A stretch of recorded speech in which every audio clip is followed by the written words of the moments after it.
you get that name, Snoop Dogg, anyway? Well, when I was a kid in the 70s, I used to watch a show called Charlie Brown, and there was a certain character on there that I used to love so much, and my mother said I started to look like him. Snoop Dogg has had a controversial history, to say the least. The gangster rap / R&B artist that worked alongside some of the industry's greatest minds is no stranger to the law. Personified by casual substance use, we all know the one, and by being a pimp for 2 years, the scandalous artist has surprisingly been married to the same woman for decades. His work with Martha Stewart has also hilariously taken form through the cooking show called Martha and Snoop's Potluck Dinner Party. The man is wild and has had involvements in Islam, Rastafarianism, and now Christianity. His persona is almost more popular than his music, and now he's being featured on the 2022 Super Bowl halftime show alongside fellow iconic rap artists Dr. Dre, Eminem, Kendrick Lamar, and Mary J. Blige. Today we're covering Snoop Dogg. Tomorrow though, you decide. Let us know in the comments down below who you'd like to see covered on future episodes of Where Are They Now. Please also like this video if you enjoyed it so I can keep making more just like it. Now let's get into it. Calvin Brodis Jr. was born in California. He was abandoned by his father when he was only 3 years old, and so Calvin was renamed after his stepfather, who was much more present in his life than his biological father. As a child, his mom donned him the nickname Snoopy because Calvin loved the Peanuts comic character so much. As a kid, he grew up in a very poor family and was an enthusiastic churchgoer. He sang in the choir and played the piano for his church. To help his mom make ends meet, he sold candy and delivered newspapers around the neighborhood. While in school, he also started to take interest in rap music. Recalling the beginnings of his passion for rap music, he stated, quote, "When I rapped in the hallways at school, I would draw such a big crowd that the principal would think there was a fight going on. It made me begin to realize that I had a gift. I could tell that my raps interested people, and that made me interested in myself." Although his mother tried to keep him out of trouble, when he was a teenager, Snoop fell into frequently getting into trouble with the law. He was a member of the infamous Crips gang in Long Beach, although he denied this later in life. After he graduated high school, he was in and out of jail for possession of substances. While in and out of jail, Snoop made mixtapes with his cousins and friends. One such mixtape landed in the hands of Dr. Dre, who brought him in for an interview and audition. And of course, Dr. Dre signed him to his record label as Snoop Doggy Dogg. Snoop's first album was met with critical and commercial success, blending West Coast G-Funk with hardcore rap styles. His lyrics were aggressive, and quite quickly Snoop, along with a lot of other members of Dr. Dre's crew, became the epicenter of a larger conversation about censorship and labeling, with Snoop's music used as an example of violent and misogynistic gangster rap that flourished in middle American youth culture. In 1993, Snoop Dogg made headlines beyond being an extremely talented and popular artist when he was accused of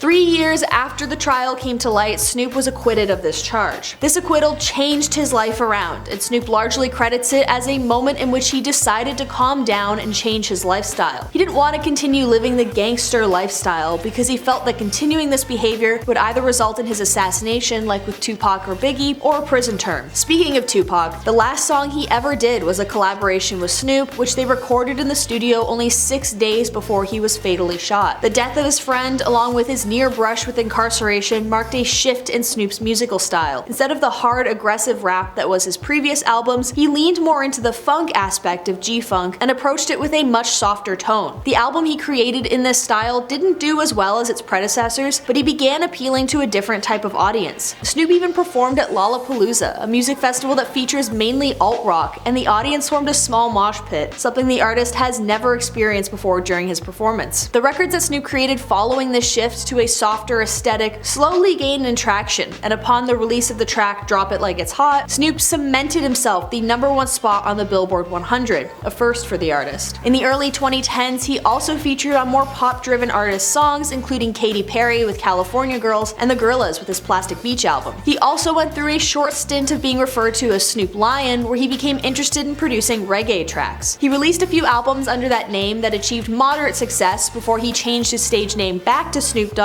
upon returning to his traditional style of funk and rap. He has also, in 2022, announced that he's going to release his 19th album on the same day that he's set to appear on stage at the Super Bowl halftime show. Outside of his domination of the music industry, Snoop Dogg has appeared in several movies and television shows, including Starsky and Hutch and Bruno. He's also worked on a few sketch comedy shows, a couple Comedy Central roasts, and some game shows. He also, in 2008, appeared on the Martha Stewart show, where they made mashed potatoes together, and the audience audience ate up the unlikely duo, where they seemed very relaxed with one another and had some great laughs. Fast forward to 2016, Snoop and Martha meet again on a game show where they do crazy well, and a month later they announce their show together called Martha and Snoop's Potluck Dinner. On the show they bake, banter, and just kind of hang out with one another in an extremely wholesome and sweet show. In a very funny promo for the show, they recreate the ghost scene, except they sub out the pottery for a chocolate cake. You can really tell this unlikely duo has a genuine connection, and I love them. As for his personal life, Snoop married his high school girlfriend Shantae Taylor in 1997. In 2004, they got a divorce before deciding to remarry in 2008. They have 3 kids together, and Snoop has one other child from a relationship that occurred before he married Shantae. It's interesting that during his divorce with his wife in 2004, Snoop also claims to have been an actual pimp, unlike other hip-hop artists who adopt the pimp persona without actually working with the women. On the temporary occupation, Snoop had stated, quote, "That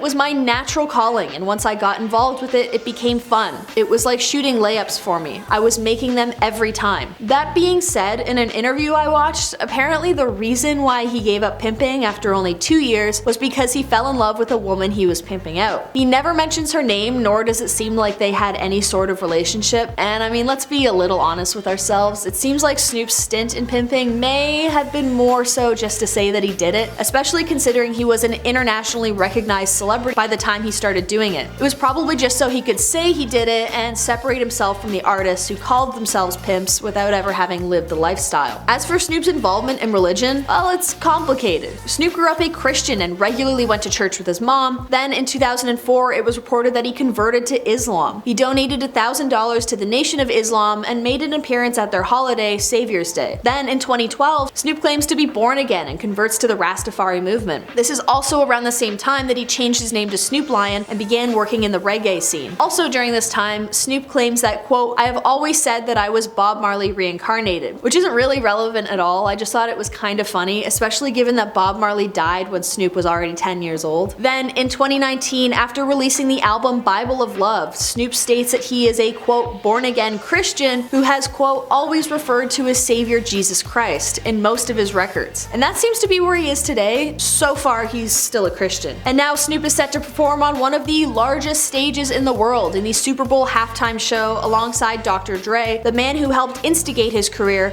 and Dre's other students, Eminem, Mary J. Blige, and Kendrick Lamar. It is set to make hip-hop and rap history, and I can't wait to see how each artist interacts with one another on the center stage. Thank you so much for watching this episode of Where Are They Now? I've been your host, Sierra. Please don't forget to subscribe to this channel for more content just like it. See you next time.